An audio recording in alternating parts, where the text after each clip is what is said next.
Turn the car around now. The words came out of my mouth with such force that my husband nearly swerved off the highway. We were somewhere in upstate New York, maybe an hour from the Canadian border, when every instinct in my body started screaming that something was terribly wrong. "Ruth, what's happening?" my husband asked, already pulling over to the shoulder as cars whooshed past us.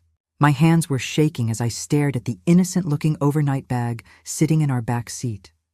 Just minutes before, my son Brandon had called me, his voice strangely sweet, asking about that exact bag. The way he said, "I love you," before hanging up. In 42 years, that boy had maybe said those words to me a handful of times, and never ever during a casual phone call.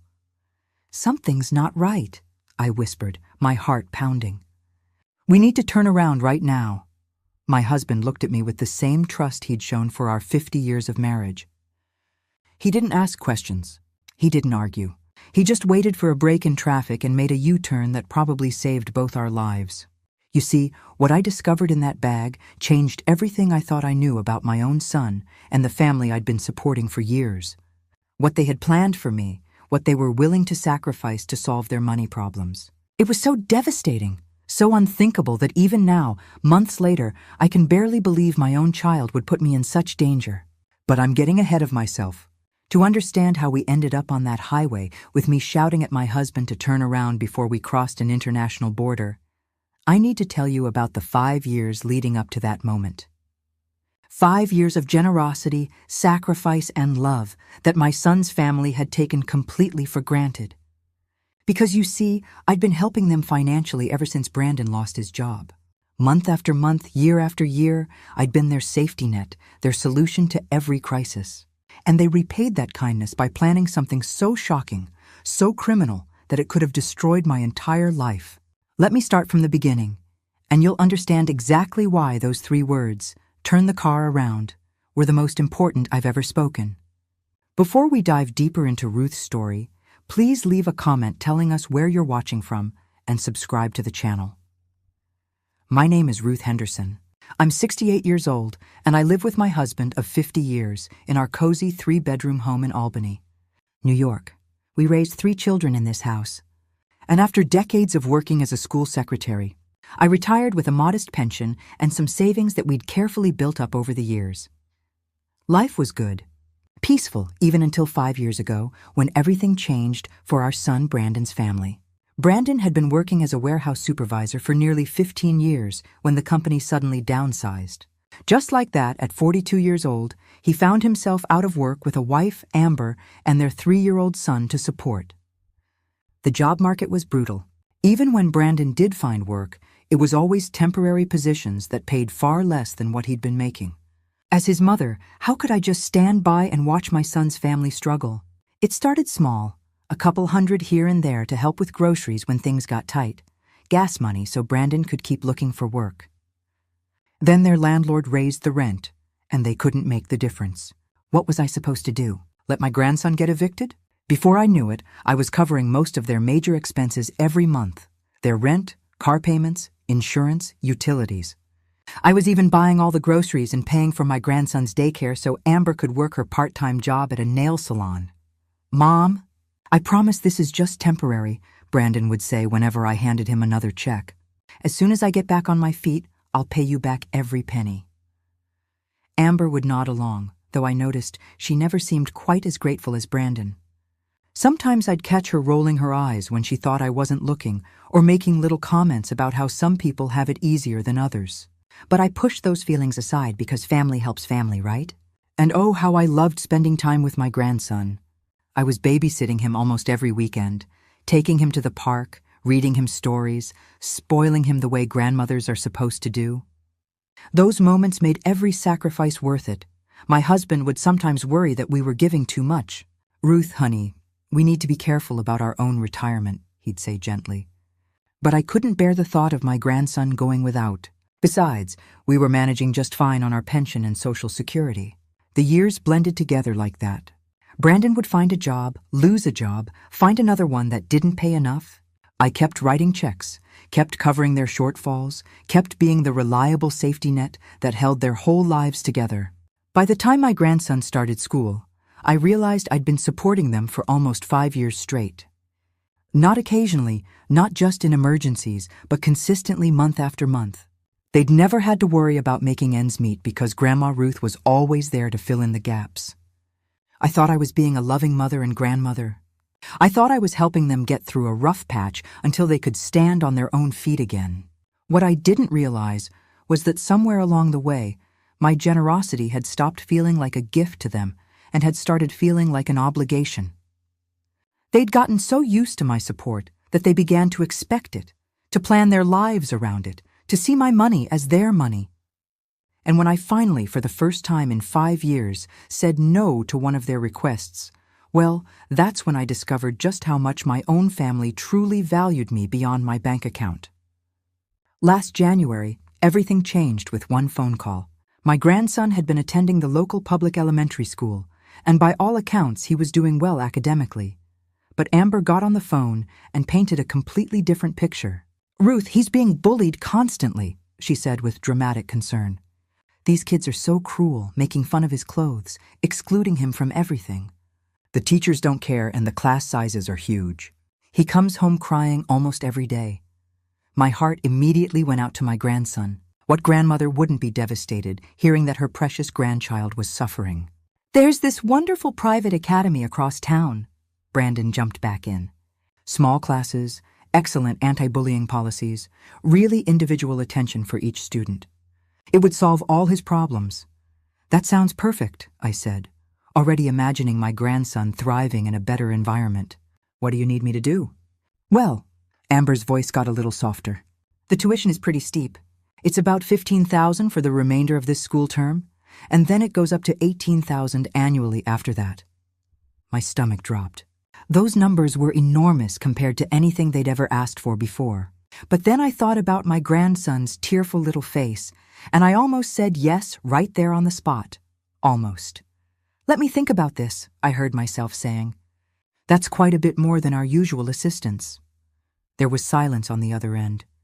I could practically feel their surprise through the phone. "Mom," my son said slowly, "this is about your grandson's happiness and future. Surely that's worth any amount of dollars." For 3 days, I wrestled with the decision. My husband and I talked it through countless times. We looked at our budget, our retirement plans, our own financial security. The truth was, we could afford it, but it would mean significant changes to our lifestyle and future planning. But something else was bothering me too. In all the times I'd babysat my grandson recently, he'd seemed perfectly happy, chatty about his friends, excited about school projects, never mentioning bullying or problems. When I gently asked him about school, he just shrugged and said it was fine and went back to playing. Finally, I called them back. "I've thought about this carefully," I told Brandon and Amber. "I love our boy more than anything, but I think we should explore other options first. Maybe we could meet with his teachers or look into the school's anti-bullying programs or even consider a different public school before jumping to private education." The silence that followed was ice cold. "So you're saying no?" Amber said flatly. "I'm saying let's try other solutions first before committing to such a large expense," I replied, trying to keep my voice calm and reasonable.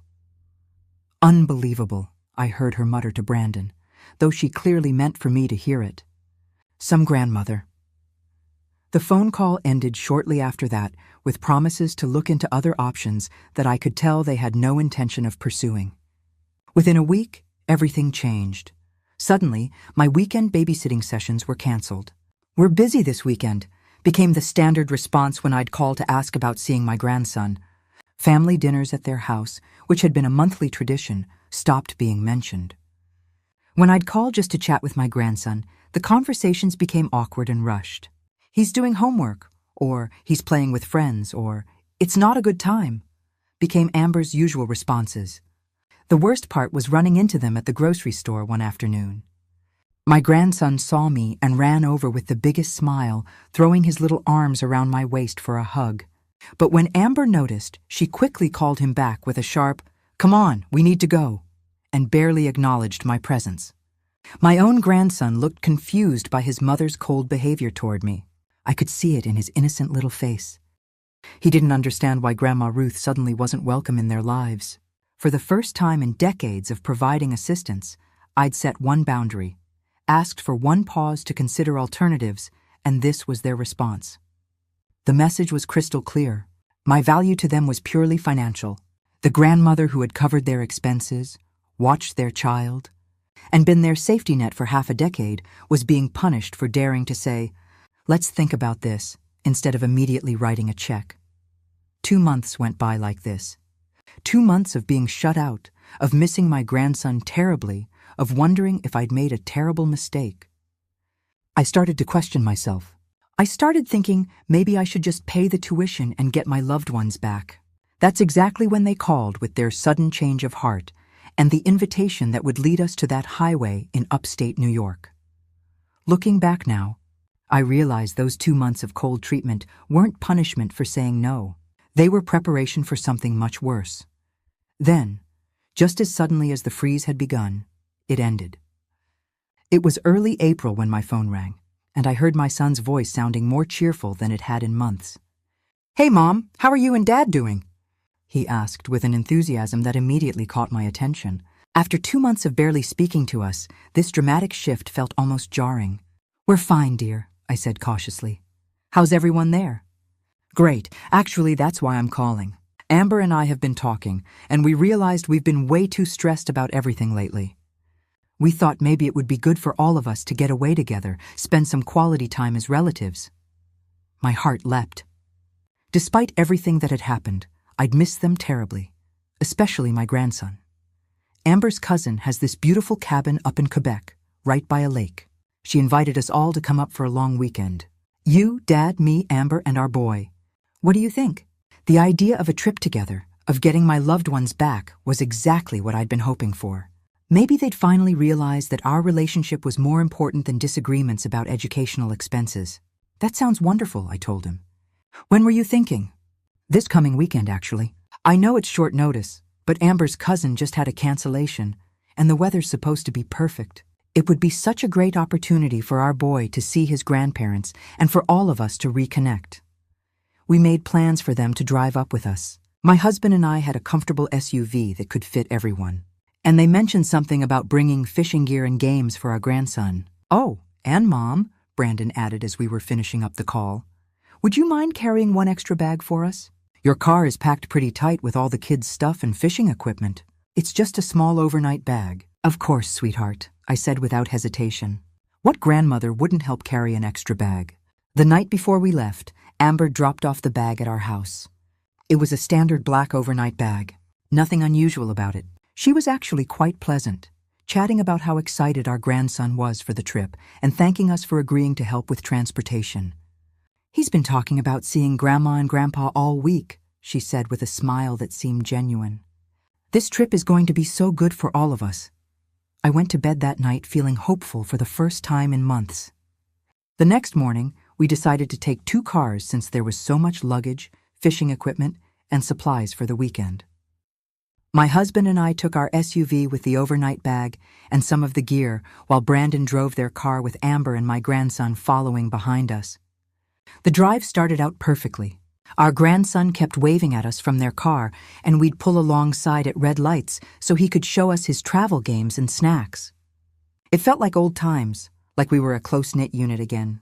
We'd been driving for about 3 hours, making good time toward the Canadian border when my phone rang.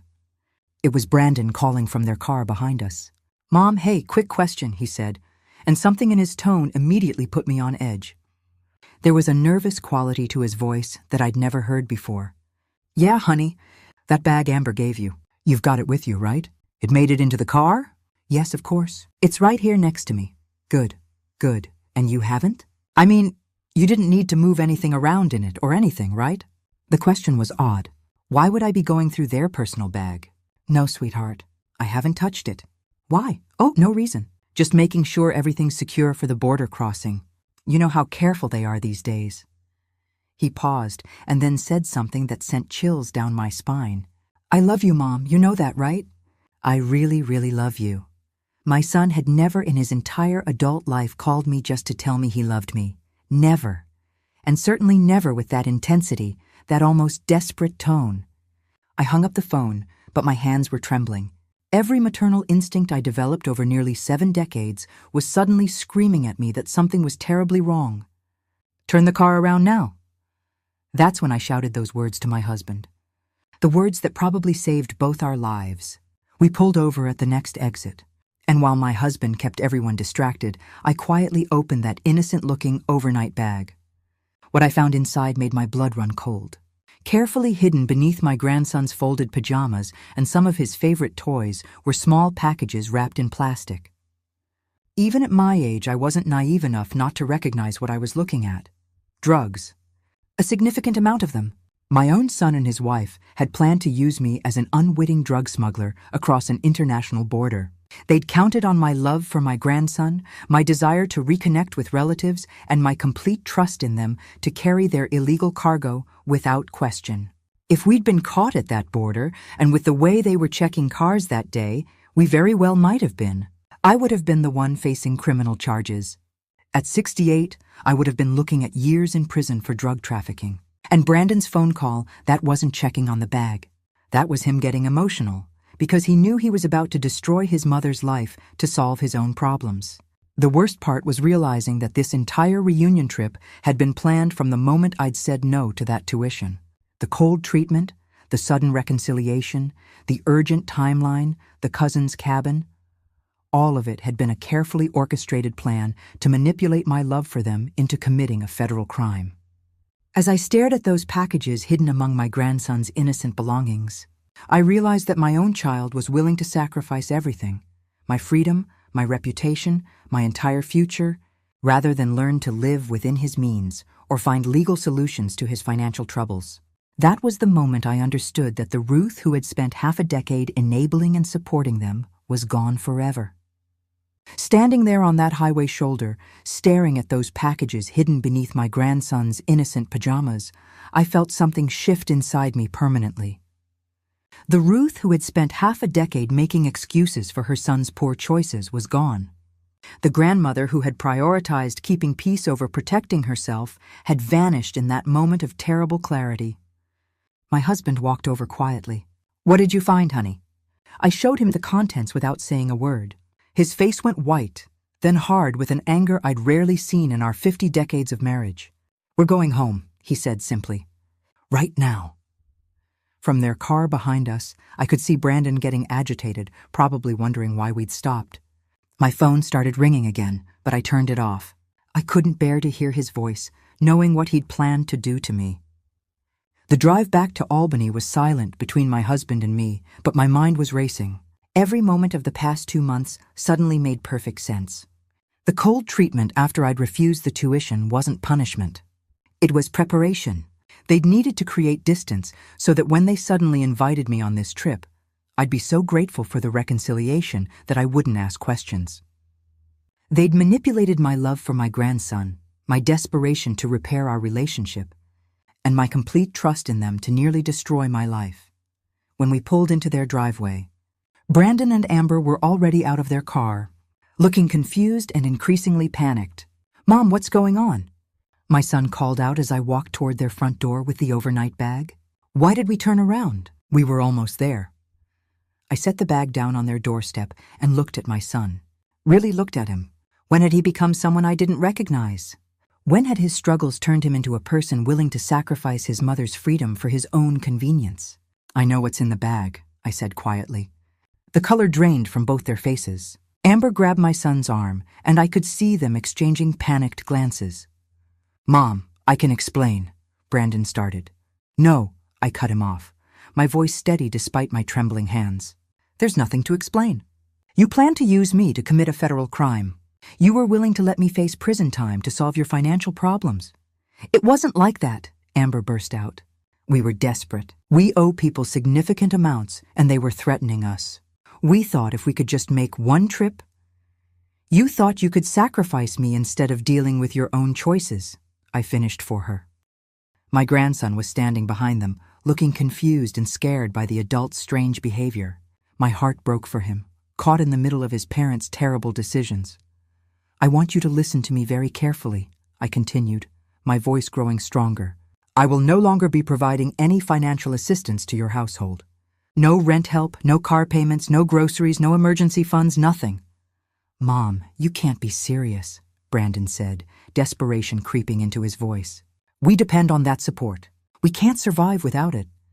Then you'll need to figure out how to survive, won't you? I replied. The same way millions of other adults manage their finances without putting their mothers at risk for federal drug charges. I turned to walk back to our car, but Brandon grabbed my arm. Please just think about this.